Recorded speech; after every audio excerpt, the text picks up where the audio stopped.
ಬೆಂಗಳೂರಿನಲ್ಲಿ ಮಹಿಳೆ ಸಾವು ಪ್ರಕರಣಕ್ಕೆ ಟ್ವಿಸ್ಟ್. ತಿಲಕ ಇಟ್ಕೊಂಡು ಮುಸ್ಲಿಂ ಮದುವೆಗೆ ಹೋಗಿದ್ದಕ್ಕೆ ಅಪಮಾನ, ಪ್ರಚೋದನಕಾರಿ post share. Sharan Pumpwell police ವಶಕ್ಕೆ. ಇದೆಲ್ಲದರ ಡೀಟೇಲ್ಸ್ ಕರ್ನಾಟಕ ಟಾಪ್ 20ಯಲ್ಲಿ. ಚಿಕ್ಕಮಗಳೂರಿನಲ್ಲಿ ಕಾಡಾನೆ ಹಾಗೂ ಮಾನವನ ಸಂಘರ್ಷ ಜೋರಾಗಿದೆ. ಕಾಡಾನೆ ದಾಳಿಗೆ ಸಹೋದರರಿಬ್ಬರು ಬಲಿಯಾಗಿದ್ದಾರೆ. ಕೊಟ್ಟಿಗೆಗೆ ಸೊಪ್ಪು ತರಲು ಹೋಗಿದ್ದಾಗ ಹರೀಶ್, ಉಮೇಶ್ ಎಂಬುವರ ಮೇಲೆ ಕಾಡಾನೆ ದಾಳಿ ಮಾಡಿದೆ. ಶೃಂಗೇರಿ ತಾಲೂಕಿನ ಕೆರೆಕಟ್ಟೆ ಸಮೀಪದ ಕೆರೆಮನೆ ಗ್ರಾಮದಲ್ಲಿ ಈ ಘಟನೆ ನಡೆದಿದೆ. ಸ್ಥಳಕ್ಕೆ ಶೃಂಗೇರಿ ಪೊಲೀಸರು, ಅರಣ್ಯಾಧಿಕಾರಿಗಳು ಭೇಟಿ ನೀಡಿ ಪರಿಶೀಲನೆ ನಡೆಸಿದ್ದಾರೆ. ಒಂಟಿ ಸಲಗವೊಂದು ರೈಲ್ವೆ ಗೇಟ್ ಮುರಿದು ಮುಂದೆ ಸಾಗಿ ಹೋಗಿರುವ ಘಟನೆ ಹಾಸನ ಜಿಲ್ಲೆ ಸಕಲೇಶಪುರ ತಾಲೂಕಿನ ಹಲಸುಲಿಗೆ ಗ್ರಾಮದ ಬಳಿ ತಡರಾತ್ರಿ ನಡೆದಿದೆ. ಕಾಲಿನಿಂದ ರೈಲ್ವೆ ಗೇಟ್ ತುಳಿದು ಹಾಕಿರುವ ದೈತ್ಯಾಕಾರದ ಕಾಡಾನೆ ವಿಡಿಯೋ ಮೊಬೈಲ್ನಲ್ಲಿ ಸೆರೆಯಾಗಿದೆ. ಚಾಮರಾಜನಗರ ಗಡಿ ತಮಿಳುನಾಡಿನ ದಿಂಬಮ್ಮಣ್ಣಾರಿ ರಸ್ತೆಯಲ್ಲಿ ಆಹಾರ ಅರಸಿ ಕಾಡಾನೆಯೊಂದು ರಸ್ತೆಗೆ ಎಂಟ್ರಿ ಕೊಟ್ಟಿದೆ. ತರಕಾರಿ ಕಬ್ಬಿಗಾಗಿ ಕಾಡಾನೆ ಲಾರಿ ಸರ್ಚ್ ಮಾಡಿದೆ. ಕೋಲಾರದ ಬಂಗಾರಪೇಟೆಯಲ್ಲೂ ಒಂಟಿ ಸಲಗ ಕಾಣಿಸಿಕೊಂಡಿದೆ. ಆಂಬ್ಯುಲೆನ್ಸ್ಗೆ ದಾರಿ ಬಿಡದ ಬೈಕ್ ಸವಾರನ ಪುಂಡಾಟ ನಡೆಸಿರುವ ಘಟನೆ ದಕ್ಷಿಣ ಕನ್ನಡ ಜಿಲ್ಲೆ ಬಂಟ್ವಾಳ ತಾಲೂಕಿನ ಬಿಸಿ ರೋಡ್ ಬಳಿ ನಡೆದಿದೆ. ನಿನ್ನೆ ಬಿಸ್ಲೆ ಘಾಟ್ ಬಳಿ ಅಪಘಾತವಾಗಿದ್ದ ಗಾಯಾಳು ಕರೆದೊಯ್ಯುವಾಗ ಆಂಬ್ಯುಲೆನ್ಸ್ಗೆ ದಾರಿ ಬಿಡದ ಬೈಕ್ ಸವಾರ ಪುಂಡಾಟ ನಡೆಸಿದ್ದಾನೆ. 3-4 ಕಿಲೋಮೀಟರ್ ವರೆಗೂ ಆಂಬ್ಯುಲೆನ್ಸ್ಗೆ ದಾರಿ ಬಿಡದೆ ಅಡ್ಡಾದಿಡ್ಡಿ ಬೈಕ್ ಚಲಾಯಿಸಿದ್ದಾನೆ. ಬೈಕ್ ಸವಾರನ ಪುಂಡಾಟವನ್ನ ಆಂಬ್ಯುಲೆನ್ಸ್ ಸಿಬ್ಬಂದಿ ವಿಡಿಯೋ ಮಾಡಿಕೊಂಡಿದ್ದು ವೈರಲ್ ಮಾಡಿದ್ದಾರೆ. ಬೈಕ್ ಸವಾರನ ಮೇಲೆ ದೂರು ದಾಖಲಾಗಿದ್ದು ಪುತ್ತೂರಿನ ಬೆಟ್ಟಂಪಾಡಿ ಗ್ರಾಮದ ಮಹಮ್ಮದ್ ಮನ್ಸೂರು ಎಂಬಾತನನ್ನ ಬಂಟ್ವಾಳ ನಗರ ಪೊಲೀಸರು ವಶಕ್ಕೆ ಪಡೆದಿದ್ದಾರೆ. ಬೈಕ್ ಸವಾರ ಚಲಾಯಿಸುತ್ತಿದ್ದ ಬೈಕನ್ನ ವಶಕ್ಕೆ ಪಡೆದಿದ್ದಾರೆ.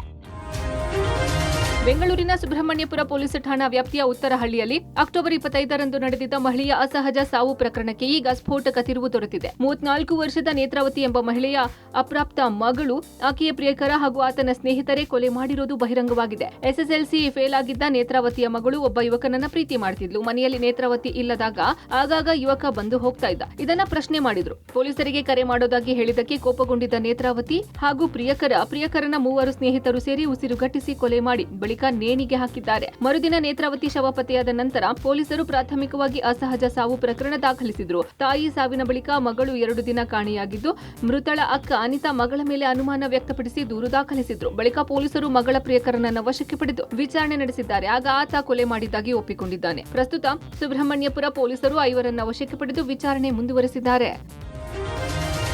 ದಾನದಲ್ಲಿ ಮಹಾದಾನ ಅನ್ನದಾನ ಅಂತಾರೆ.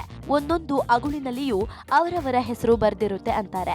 ಆದ್ರೆ ಮದುವೆಗೆ ಕರೆದು ಊಟಕ್ಕೆ ಕುಳಿತ ವ್ಯಕ್ತಿಯನ್ನ ಏಳಿಸಿ ಹೊರಗೆ ಹೋಗುವಂತೆ ಅಪಮಾನ ಮಾಡಿರುವ ವಿಡಿಯೋ ಸಿಕ್ಕಾಪಟ್ಟೆ ವೈರಲ್ ಆಗಿದೆ. ಬೆಂಗಳೂರಿನ ಹೊರವಲಯ ನೆಲಮಂಗಲದ ಮುಸ್ಲಿಂ ಮದುವೆಯೊಂದರಲ್ಲಿ ತಿಲಕ ಇಟ್ಟುಕೊಂಡು ಊಟಕ್ಕೆ ಕುಳಿತ ವ್ಯಕ್ತಿಗೆ ಅವಮಾನ ಆರೋಪ ಕೇಳಿಬಂದಿದೆ. ಇಸ್ಲಾಂಪುರದ ನಿವಾಸಿ ಸಮೀವುಲ್ಲಾ ಕುಟುಂಬದ ಮದುವೆ ಅದ್ದೂರಿಯಿಂದ ನಡೆದಿತ್ತು. ರಾಜು ಎಂಬಾತನಿಗೆ ಮದುವೆ ಆಹ್ವಾನ ನೀಡಲಾಗಿತ್ತು. ಈ ವೇಳೆ ರಾಜು ತಮ್ಮ ಕೆಲಸ ಮುಗಿಸಿಕೊಂಡು ಮದುವೆಯಲ್ಲಿ ಭಾಗಿಯಾಗಿದ್ರು. ಈ ವೇಳೆ ಊಟಕ್ಕೆ ಕುಳಿತಿದ್ದ ರಾಜು ತಿಲಕ ಇಟ್ಟಿದ್ದನ್ನ ನೋಡಿ, ನಿಮಗೆ ಊಟ ಹಾಕೋದಿಲ್ಲ, ನಿಮ್ಮನ್ನ ಯಾರು ಕರೆದಿದ್ದು ಎಂದು ಅವಮಾನ ಮಾಡಿದ್ದಾರೆ. ಜೊತೆಗೆ ಹಿಂದೂಗಳಿಗೆ ನಾವು ಊಟ ಹಾಕುವುದಿಲ್ಲ, ಇಲ್ಲಿಂದ ಎದ್ದು ಹೋಗಿ ಎಂದು ರಾಜುಗೆ ಸಮೀವುಲ್ಲಾ ಹೇಳಿದ ವಿಡಿಯೋ ಸಾಮಾಜಿಕ ಜಾಲತಾಣದಲ್ಲಿ ವೈರಲ್ ಆಗಿದ್ದು ಸಾರ್ವಜನಿಕರ ಅಸಮಾಧಾನಕ್ಕೆ ಕಾರಣವಾಗಿದೆ.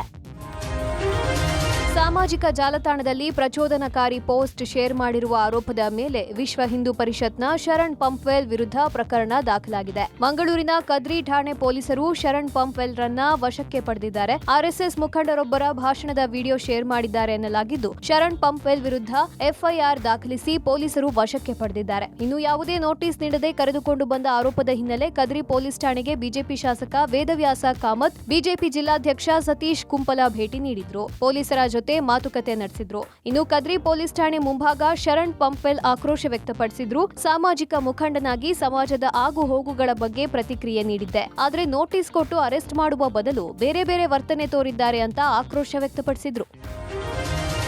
ಶಿವಮೊಗ್ಗ ಜಿಲ್ಲೆ ಸೊರಬ ತಾಲೂಕಿನ ಇಂಡುವಳಿ ಗ್ರಾಮ ಪಂಚಾಯಿತಿ ವ್ಯಾಪ್ತಿಯ ಚಿಕ್ಕಸವಿ ಗ್ರಾಮದ ಅಂಗನವಾಡಿ ಕೇಂದ್ರದ ಸಹಾಯಕಿಯೊಬ್ಬರು 3.5 ವರ್ಷದ ಗಂಡು ಮಗುವಿನ ಮುಖ ಸುಟ್ಟಿದ್ದಾರೆ ಅಂತ ಪೋಷಕರು ದೂರಿದ್ದಾರೆ. ಗ್ರಾಮದ ಚಂದ್ರಶೇಖರಪ್ಪ ಮತ್ತು ನಂದಿನಿ ದಂಪತಿಯ ಮಗುವಿನ ಮುಖದ ಭಾಗದಲ್ಲಿ ಸುಟ್ಟ ಗಾಯಗಳು ಆಗಿದ್ದು ಬೊಬ್ಬೆಗಳು ಬಂದಿವೆ. ಪಟ್ಟಣದ ಸಾರ್ವಜನಿಕ ಆಸ್ಪತ್ರೆಯಲ್ಲಿ ಚಿಕಿತ್ಸೆ ನೀಡಲಾಗಿದೆ. ಮಕ್ಕಳನ್ನ ಪೋಷಿಸುವ ಸಹಾಯಕಿಯರು ಈ ರೀತಿ ವರ್ತಿಸಿದ್ರೆ ಯಾವ ಧೈರ್ಯದ ಮೇಲೆ ಅಂಗನವಾಡಿಗೆ ಕಳಿಸಬಹುದು? ಈ ಕುರಿತು ಕೂಡಲೇ ಕ್ರಮ ವಹಿಸಿ ಸಹಾಯಕಿ ವಿರುದ್ಧ ಕಠಿಣ ಕ್ರಮ ಕೈಗೊಳ್ಳಬೇಕಿದೆ ಅಂತ ಪೋಷಕರು ಒತ್ತಾಯಿಸಿದ್ದಾರೆ.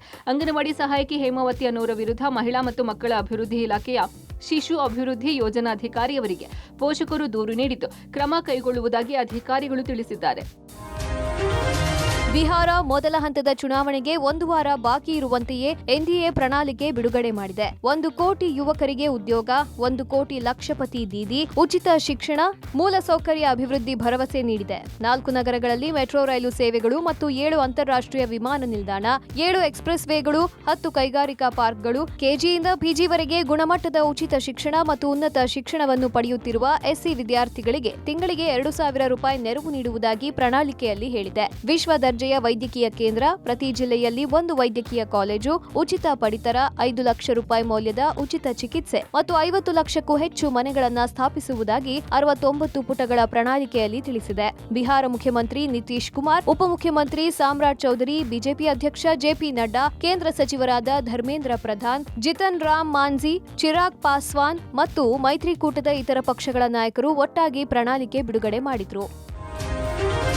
ದೇಶದಲ್ಲಿ ಕಾನೂನು ಮತ್ತು ಸುವ್ಯವಸ್ಥೆ ಸಮಸ್ಯೆಗಳ ಸೃಷ್ಟಿಸುತ್ತಿರುವ ಹಿಂದೂ ಸಂಘಟನೆಗಳನ್ನು ನಿಷೇಧಿಸಬೇಕು ಎಂದು ಕಾಂಗ್ರೆಸ್ ಅಧ್ಯಕ್ಷ ಮಲ್ಲಿಕಾರ್ಜುನ ಖರ್ಗೆ ಹೇಳಿದ್ದಾರೆ. ಮಾಜಿ ಪ್ರಧಾನಿ ಇಂದಿರಾ ಗಾಂಧಿ ಅವರ 41ನೇ ಪುಣ್ಯತಿಥಿ ಹಾಗೂ ಸರ್ದಾರ್ ವಲ್ಲಭಭಾಯ್ ಪಟೇಲ್ ಅವರ 150ನೇ ಜನ್ಮ ದಿನಾಚರಣೆ ಹಿನ್ನೆಲೆಯಲ್ಲಿ ಮಾತನಾಡಿದ ಮಲ್ಲಿಕಾರ್ಜುನ ಖರ್ಗೆ, ಬಿಜೆಪಿ ಆರ್ಎಸ್ಎಸ್ ಕಾರಣದಿಂದಾಗಿ ದೇಶದಲ್ಲಿ ಕಾನೂನು ಮತ್ತು ಸುವ್ಯವಸ್ಥೆ ಸಮಸ್ಯೆಗಳು ಉದ್ಭವಿಸುತ್ತಿದೆ. ಕಾನೂನು ಮತ್ತು ಸುವ್ಯವಸ್ಥೆ ಸಮಸ್ಯೆಗಳ ಸೃಷ್ಟಿಸುತ್ತಿರುವ ಹಿಂದೂ ಸಂಘಟನೆಗಳನ್ನು ನಿಷೇಧಿಸಬೇಕು ಎಂದಿದ್ದಾರೆ. ಇದೇ ವೇಳೆ ಸರ್ದಾರ್ ಪಟೇಲ್ ಅವರ ಉಲ್ಲೇಖಿಸಿದ ಪ್ರಧಾನಿ ಮೋದಿ ಅವರನ್ನು ಟೀಕಿಸಿದ ಖರ್ಗೆ, 1948ರಲ್ಲಿ ಶ್ಯಾಮ್ ಪ್ರಸಾದ್ ಮುಖರ್ಜಿ ಅವರಿಗೆ ಪಟೇಲ್ ಬರೆದ ಪತ್ರವನ್ನ ಉಲ್ಲೇಖಿಸಿದ್ರು. ಸರ್ದಾರ್ ಪಟೇಲ್ ಅವರು ಆರ್ಎಸ್ಎಸ್ ಅನ್ನ ನಿಷೇಧಿಸಿದ್ರು. ಇದು ದೇಶದ ಜಾತ್ಯತೀತ ರಚನೆಯ ಹಿತಾಸಕ್ತಿಗಾಗಿ ತೆಗೆದುಕೊಂಡ ಹೆಜ್ಜೆಯಾಗಿತ್ತು ಎಂದು ಹೇಳಿದ್ರು. ಇಂದು ಉಕ್ಕಿನ ಮನುಷ್ಯ ಸರ್ದಾರ್ ವಲ್ಲಭಭಾಯಿ ಪಟೇಲ್ ಅವರ 150ನೇ ಜನ್ಮ ದಿನಾಚರಣೆ ಹಿನ್ನೆಲೆ ಗುಜರಾತ್ನ ಕೇವಾಡಿಯಾಗೆ ಪ್ರಧಾನಿ ನರೇಂದ್ರ ಮೋದಿ ಭೇಟಿ ನೀಡಿದ್ದಾರೆ. ಗುಜರಾತ್ನಲ್ಲಿರುವ ಏಕತಾ ಪ್ರತಿಮೆಗೆ ಪ್ರಧಾನಿ ನರೇಂದ್ರ ಮೋದಿ ಪುಷ್ಪ ನಮನ ಸಲ್ಲಿಸಿದರು. ಬಳಿಕ ದೇಶದ ಏಕತೆ, ಶಿಸ್ತು ಮತ್ತು ಸಾಂಸ್ಕೃತಿಕ ವೈವಿಧ್ಯತೆಯನ್ನು ಎತ್ತಿ ತೋರಿಸುವ ಏಕತಾ ದಿವಸ ಸಮಾರೋಹ ಕಾರ್ಯಕ್ರಮ ವೀಕ್ಷಣೆ ಮಾಡಿದರು. ಭಾರತದ ಏಕೀಕರಣದ ಹಿಂದಿನ ಪ್ರೇರಕ ಶಕ್ತಿ ಸರ್ದಾರ್ ಪಟೇಲ್. ಅದು ದೇಶದ ಬೆಳವಣಿಗೆಯ ವರ್ಷಗಳಲ್ಲಿ ದೇಶದ ಭವಿಷ್ಯವನ್ನು ರೂಪಿಸಿತು ಎಂದು ಮೋದಿ ಹೇಳಿದರು. ಏಕತಾ ದಿವಸ ಪ್ರತಿಜ್ಞೆಯನ್ನು ಬೋಧಿಸಿದ ಪ್ರಧಾನಿ ಮೋದಿ ರಾಷ್ಟ್ರೀಯ ಏಕತಾ ದಿನದ ಮೆರವಣಿಗೆಯಲ್ಲಿ ಭಾಗಿಯಾದರು. ಸಾಂಸ್ಕೃತಿಕ ಉತ್ಸವ ಮತ್ತು ಬಿಎಸ್ಎಫ್, ಸಿಆರ್ಪಿಎಫ್ ಮತ್ತು ವಿವಿಧ ರಾಜ್ಯ ಪೊಲೀಸ್ ಪಡೆಗಳ ತುಕಡಿಗಳ ಶಕ್ತಿ ಪ್ರದರ್ಶಿಸುವ ಭವ್ಯ ಮೆರವಣಿಗೆ ನಡೆಯಿತು.